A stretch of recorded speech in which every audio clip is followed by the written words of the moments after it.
Assalamualaikum warahmatullahi wabarakatuh. Kembali lagi di channel Andun. Sebelum menjadi salah satu negeri dengan penduduk muslim terbesar di dunia, Indonesia pernah diwarnai oleh perjalanan panjang berdirinya kerajaan-kerajaan Islam yang muncul dari berbagai pulau, budaya, dan jalur perdagangan. Dari pesisir Sumatera hingga ke Jazirah Jawa, dari Sulawesi hingga ke Maluku, setiap kerajaan itu tidak lahir secara tiba-tiba, melainkan melalui proses sejarah yang penuh dengan dinamika. Setiap kerajaan Islam ini memiliki kisah lahirnya sendiri. Ada yang didorong oleh kekuatan ekonomi, ada yang dipandu para ulama, ada yang mendapatkan legitimasi dari tradisi-tradisi kuno yang sudah berabad-abad. Namun, semua itu bersatu dalam satu arus besar yang kemudian membentuk wajah dunia Islam di Indonesia.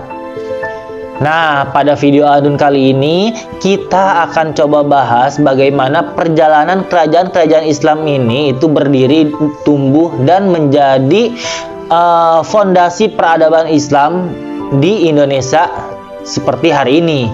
Nah, tidak perlu berlama-lama karena setiap anak itu punya hak untuk mendengarkan cerita dan setiap cerita punya kekuatan untuk menanamkan kebaikan. Langsung saja kita masuk ke dalam cerita Andun sebelum tidur.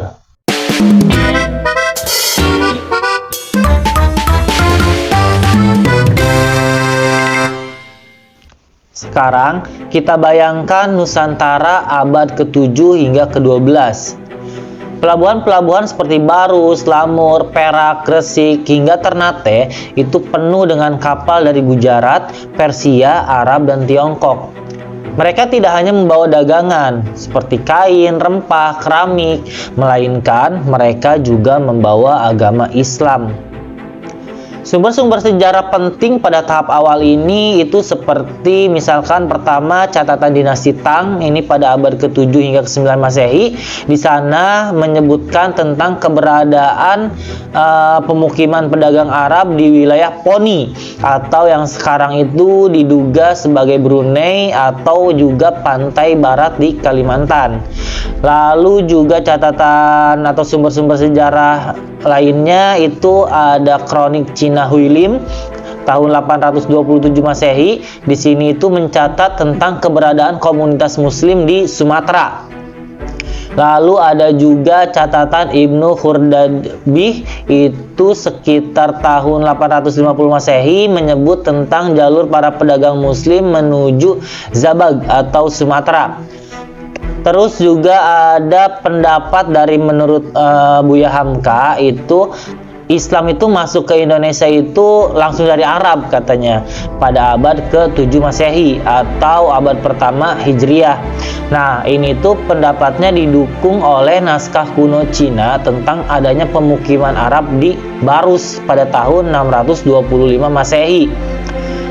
Di sana itu ada nisan kuno dengan tahun wafatnya 672 Masehi dan adanya kesamaan mazhab yang dianut dengan mazhab di Mekah, serta jika dilihat aktivitas bangsa Arab yang memang sudah aktif nih berdagang di Nusantara itu sejak sebelum Masehi, sehingga menurut Buya Hamka itu sangat mungkin terjadi penyebaran Islam di Nusantara itu terjadi langsung oleh bangsa Arab.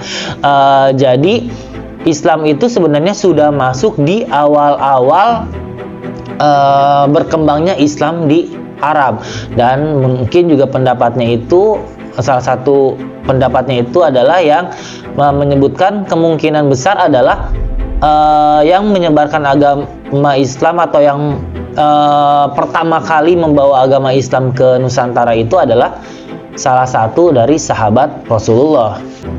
Nah, sebenarnya catatan pentingnya dari semua itu adalah Islam di tahap awal itu tidak dibawa oleh pasukan penakluk, melainkan oleh para pedagang, ulama-ulama musafir, dan para pendakwa-pendakwa lainnya, yang mana mereka ini menetap lama di pelabuhan Nusantara, menikah dengan penduduk lokal, dan juga membangun komunitas yang besar lagi solid.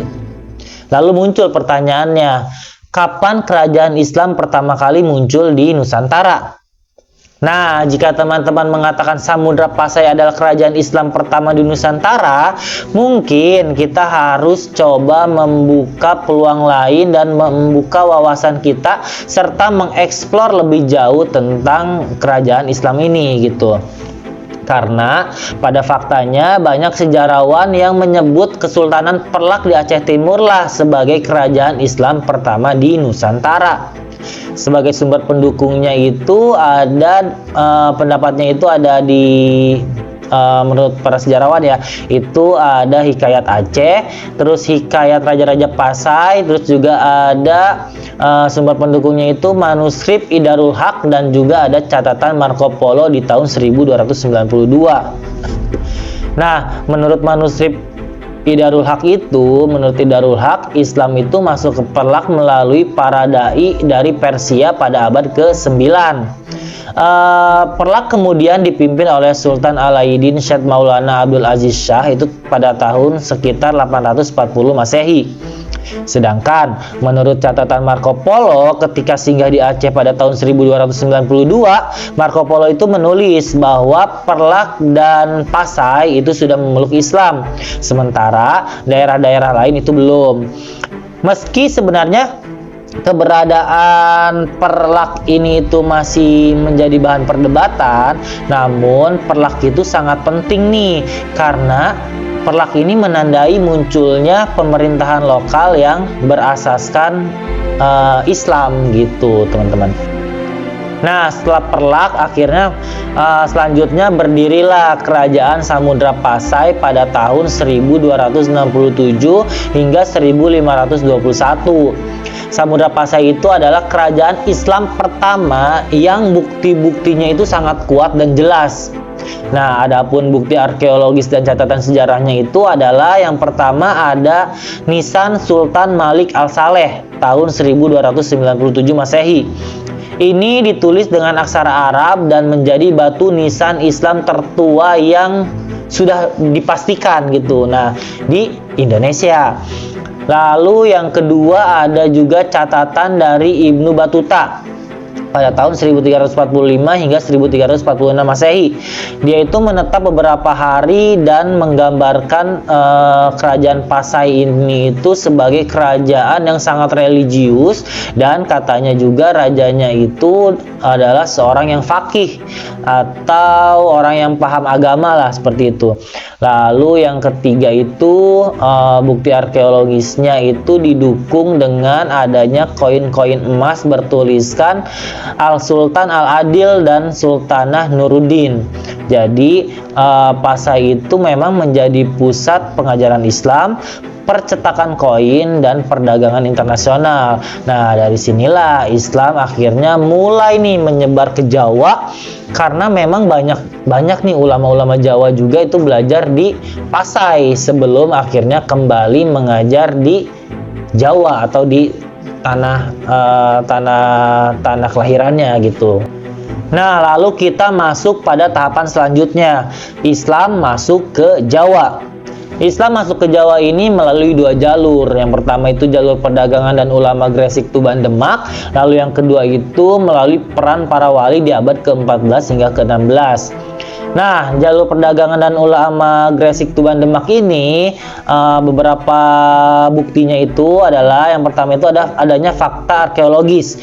Fakta arkeologis ini terdapat kuburan Islam awal di Gresik. Ini kuburannya Fatimah binti Maimun di tahun 1082 Masehi, yang mana juga merupakan prasasti Islam tertua di Jawa. Lalu ada faktor pendukungnya lagi atau faktor penguatnya atau bukti lainnya itu ada kawasan pesisir Jawa Utara itu saat itu menjadi tempat berkumpulnya saudagar dari Gujarat dan Persia, yang mana ini sangat memungkinkan untuk penyebaran agama Islam ini melalui jalur para pedagang gitu. Itu yang pertama. Yang keduanya itu peran para wali di abad ke-14 hingga ke-16. Di sini itu adanya peran dari Wali Songo yang kemudian akhirnya mempercepat proses islamisasi dengan pendekatan budaya seperti wayang, gamelan, arsitektur, terus juga sastra gitu. Jadi munculnya serat-serat Jawa. Nah, ini membuktikan bahwa Islam masuk ke Jawa itu melalui pendekatan damai, bukan dengan perang. Pada periode ini juga itu berdirilah nih Kerajaan Demak pada tahun 1475 hingga 1554. Ini adalah merupakan kerajaan Islam besar pertama di Jawa. Didirikan oleh Raden Patah, yang mana Raden Patah ini merupakan murid dari Sunan Ampel yang saat itu mewarisi kekosongan Majapahit yang runtuh pada tahun 1478. Peran Demak saat itu sangatlah besar. Dia itu mengirimkan ulama itu ke seluruh Jawa. Terus juga Demak ini juga membangun Masjid Agung Demak yang saat itu sebenarnya dibangunnya itu oleh para wali sebenarnya. Cuman memang di era Kerajaan Demak ini gitu. Dan juga Demak ini menjalankan ekspedisi ke Malaka di tahun 1512 hingga 1513 untuk melawan Portugis, sehingga kerajaan Islam Demak ini memang membawa pengaruh besar terkait tersebarnya Islam di Nusantara ini gitu, terutama di Jawa dan sekitar Jawa. Setelah Demak melemah akibat perebutan tahta, kekuasaan akhirnya beralih ke Kesultanan Pajang di bawah Sultan Hadiwijaya atau yang lebih dikenal dengan sebutan Jakatingkir. Di masa ini ada seorang bangsawan muda dari keturunan pemimpin wilayah Mataram, yaitu Danang Sutawijaya atau yang biasa kita kenal atau biasa disebut sebagai Panembahan Senopati. Dia adalah anak angkat dari Sultan Hadiwijaya dan juga putra dari Ki Gede Pemanahan. Awalnya Mataram itu hanyalah tanah kecil gitu, bukan kerajaan. Namun setelah Sultan Hadiwijaya wafat dan Pajang itu dilanda oleh krisis, akhirnya Sutawijaya itu mulai memperkuat daerah kekuasaannya sendiri. Tahun 1582 hingga 1586, Sutawijaya ini akhirnya memerdekakan diri dari Pajang dan menaklukkan sisa kekuatan Pajang. Tahun 1587 akhirnya Mataram Islam itu resmi berdiri dengan Sutawijaya itu sebagai pendiri sekaligus raja pertamanya. Selain dengan kekuatan militer, legitimasi budaya Jawa juga itu turut menguatkan posisi Sutawijaya. Dalam tradisi Jawa, ia disebut mendapatkan restu gaib dari Nyi Roro Kidul sebagai penguasa Laut Selatan dan juga dari Eyang Sapu Jagat sebagai penguasa Merapi atau penguasa daratan. Ini membuat rakyat Jawa melihatnya itu bukan hanya sebagai pemimpin politik, tetapi juga sebagai sosok yang selaras dengan alam. Nah, setelah itu Islam terus berkembang ke seluruh wilayah Nusantara. Di Sumatera itu berdiri Kerajaan Aceh Darussalam pada tahun 1496 hingga 1903. Berdirinya ini setelah runtuhnya Kerajaan Samudra Pasai. Tokoh-tokohnya itu yang terkenal ada Sultan Iskandar Muda tahun 1607 hingga 1636. Lalu juga ada ulama-ulama besar seperti Hamzah Fansuri, Samsuddin Al-Sumatrani, lalu juga ada Nuruddin Araniri. Nah, saat itu tuh Aceh menjadi kekuatan terbesar di Asia Tenggara pada abad ke-17. Lalu setelah itu ada juga masuknya Islam di Maluku dan akhirnya muncul kerajaan Ternate dan Tidore. Masuknya Islam ke Maluku ini melalui para pedagang Arab, ulama dari Jawa dan juga pedagang-pedagang dari Melayu. Nah, pada abad ke-15 Ternate itu mengangkat seorang kolono atau raja atau penguasa menjadi raja Islam saat itu adalah Zainal Abidin. Nah, Ternate itu kemudian menjadi kekuatan besar karena rempahnya. Lalu setelah itu masuk juga Islam di Kalimantan. Kerajaannya itu berdirilah Kerajaan Banjar pada tahun 1520 hingga 1905. Kerajaan ini tuh berdiri ketika Pangeran Samudra masuk Islam dan berubah memiliki gelar Sultan Suryansah. Lalu Islam juga masuk nih ke Sulawesi. Di sana berdirilah Kerajaan Goa Talo atau di Makassar. Nah, Islam itu masuk ke sini melalui ulama Minangkabau, seperti ada Datuk Ri Bandang, ini sekitar tahun 1605. Lalu juga muncul sultan pertamanya itu ada Sultan Alauddin. Nah, setelah menguat nih kerajaan Islam ini, Kerajaan Goa Talo ini, akhirnya mereka menyebarkan Islam ke seluruh Sulawesi Selatan, dan juga mereka menyebar ke Nusa Tenggara, hingga di Nusa Tenggara ini berdirilah Kerajaan Bima dan Dompai. Nah, di sini kita dapat melihat nih, Islam itu masuk ke Nusantara itu sebenarnya secara damai, melalui perdagangan, melalui pernikahan, pendidikan, seni dan budaya. Nah, disitulah kerajaan-kerajaan Islam tumbuh karena mereka itu diterima masyarakat, bukan karena dipaksakan. Nah, sebenarnya tadi di awal sempat disinggung nih terkait masalah legitimasi kekuasaan melalui mitos, hubungan spiritual, dan simbol-simbol gaib pada berdirinya Kerajaan Mataram Islam nih oleh Raden Danang Sutawijaya. Nah, sebenarnya itu ternyata menurut catatan bukan hanya pada Mataram Islam yang melakukan atau melakukan hal serupa tadi ya, maksudnya melakukan legitimasi dengan hal-hal mitos atau hubungan spiritual atau simbol-simbol gaib gitu. Nah, ternyata itu ada juga beberapa kerajaan Islam yang melakukannya.